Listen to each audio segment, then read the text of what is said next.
Hi, I'm Tyler with Bonfe, and today we're going to be discussing changing your furnace filter. What your furnace filter does is a very important question.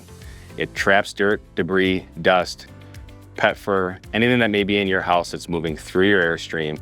It stops it at that filter to make sure that your heating and cooling equipment does not get dirty.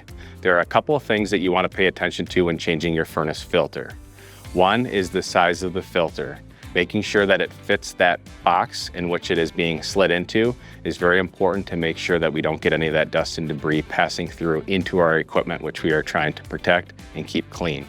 There is also an arrow typically located on the side or the top of the filter, and that arrow orientation is very important to ensure that the airflow which is coming towards the furnace is also going through the filter in the proper direction so that it can capture that dust and debris from getting into your system.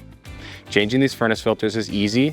Setting a reminder can be helpful, and make sure to take photos or to write down notes depending on where you may be purchasing your filter from so that you get it done properly. Thank you for watching. To see more videos like this, visit our channel. If you need anything, give us a call. We are available 24/7.